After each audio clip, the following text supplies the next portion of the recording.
سلام. 5 تا راز سلامت ستون فقرات رو میخوام اینجا باهات در میون بذارم که هیچکی بهت نگفته. اگه دیسک کمر داری یا اینکه میخوای که نگیری دیسک کمر، با من همراه شو. اولی اینکه خواب شب از ساعت 12 شب تا 5 صبح خواب باشه. چرا؟ چون که هورمون رشد و فاکتورهای ترمیم توی این بازه زمانی ترشح میشه.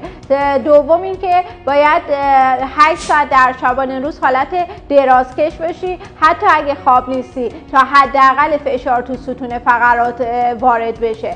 سوم اینکه آب کافی مصرف کنید، چرا که کمبود آب یا کم‌آبی دیسک اولین آسیبیه که به دیسک وارد میشه و برای ترمیمش هم نیاز به آب داره. چهارم تقویت فیله های کمره.